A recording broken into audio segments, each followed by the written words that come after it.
Hello friends, this is Manali Bora, your teacher, your friend. I hope आप सब लोग अच्छे होंगे और आपकी स्टडी भी बहुत अच्छे से चल रही होगी।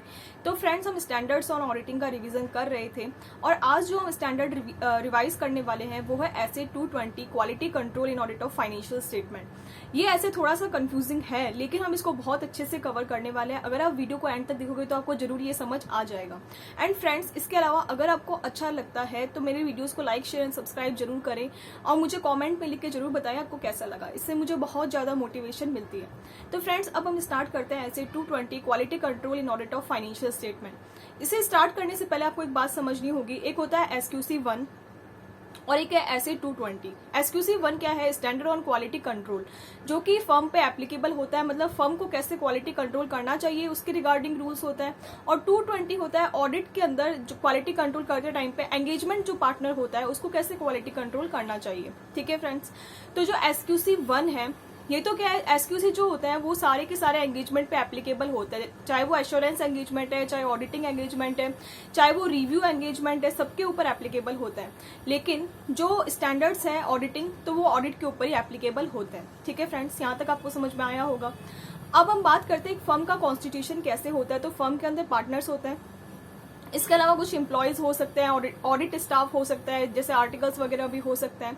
ठीक है फ्रेंड्स, तो इस तरीके से एक फर्म का कॉन्स्टिट्यूशन होता है। उसमें एक मैनेजिंग पार्टनर, जो मैनेजिंग पार्टनर है वो भी होता है। ठीक है, तो यहाँ पर हम इस स्टैंडर्ड को 3 पार्ट्स में डिवाइड करते हैं। फर्स्ट होता है प्लानिंग, सेकंड एग्जीक्यूशन और थर्ड होता है क्वालिटी कंट्रोल रिव्यू। अब हम तीनों को कैसे समझेंगे?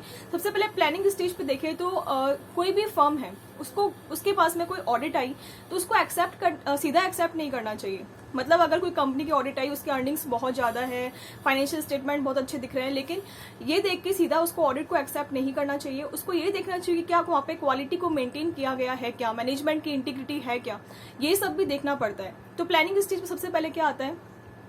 Acceptance and continuous of client relationship. Acceptance मतलब न्यू ऑडिट को एक्सेप्ट करना, और कंटिन्यूअस मतलब कि जो अभी एग्जिस्टिंग ऑडिट है उसको कंटिन्यू करे या नहीं, ये भी डिसीजन लेना होता है। तो ये क्वालिटी को देखते हुए लेना चाहिए। सेकंड, उसको ये देखना चाहिए क्या हमारे पास में प्रॉपर ह्यूमन रिसोर्सेज है, क्या अप्रोप्रिएट मतलब सफिशिएंट ह्यूमन रिसोर्सेज है क्या उस ऑडिट को कंटिन्यू करने के लिए या फिर नई ऑडिट को एक्सेप्ट करने के लिए। और जो भी ह्यूमन रिसोर्सेज है उनको प्रॉपर ट्रेनिंग दी गई है क्या, प्रॉपर मीटिंग की गई है क्या, और जो भी एथिकल रिक्वायरमेंट्स है, मतलब कि जो ऑब्जेक्टिविटी, इंटीग्रिटी, कॉम्पिटेंस, इंडिपेंडेंस, ये सब हम रीड कर चुके हैं ऑलरेडी। तो ये सब मेंटेन होनी चाहिए। तो इन सबको देखते हुए प्लान करना चाहिए किसी भी ऑडिट के बारे में। ठीक है, इसके अलावा जो एंगेजमेंट पार्टनर होता है, क्या होता है ना फ्रेंड्स, कि अगर कोई फर्म के पास में ऑडिट आती है तो उसकी एक एंगेजमेंट टीम होती है जो ऑडिट को कंडक्ट करने के लिए असाइन की जाती है। तो उसका एक एंगेजमेंट पार्टनर होता है जिसको लीडरशिप का रोल दिया जाता है। मतलब वो क्या करेगा कि एंगेजमेंट टीम की लीडरशिप करेगा। ठीक है, तो उसको लीडरशिप रिस्पॉन्सिबिलिटी दी जाती है प्लानिंग स्टेज पे। ठीक है, देन क्या होता है, किसी भी ऑडिट का एग्जीक्यूशन होता है तो वहां पर एंगेजमेंट जो पार्टनर है उसको ये इंश्योर करना चाहिए कि उसकी सुपरविजन में सब कुछ हो रहा है। ठीक है फ्रेंड्स, तो उसको डायरेक्शन, सुपरविजन करते रहना चाहिए। इसके अलावा कोई भी स्पेशल सिग्निफिकेंट मैटर्स है तो उनको डिस्कस करना चाहिए एंगेजमेंट टीम के साथ में। इसके अलावा कोई भी कंसल्टेशन चाहिए, कोई भी एक्सपर्ट का या फिर फर्म के अंदर ही किसी और पार्टनर का, तो वो सब देखना चाहिए। इसके अलावा उसको प्रॉपर मॉनिटरिंग करते रहना चाहिए ताकि क्वालिटी मेंटेन हो सके। ठीक है फ्रेंड्स, इसके बाद में आता है क्वालिटी कंट्रोल रिव्यू। तो जो भी एंगेजमेंट टीम है, एंगेजमेंट पार्टनर है, वो ऑडिट रिपोर्ट साइन करने से पहले, ऑडिट रिपोर्ट इशू करने से पहले क्या होता है, वहां पे क्वालिटी कंट्रोल रिव्यू होना चाहिए।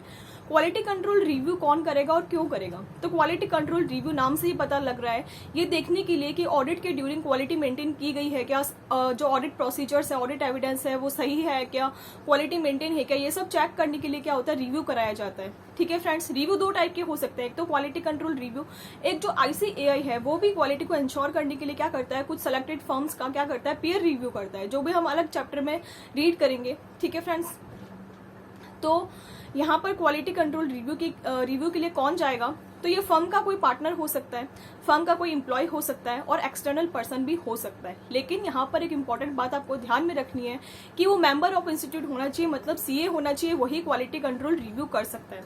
अब क्या होगा, क्वालिटी कंट्रोल रिव्यूअर को वहां पर भेजेंगे हम, जहां पर एंगेजमेंट टीम है वो जाके देखेगा कि सब कुछ सही तरीके से हो रहा है या नहीं।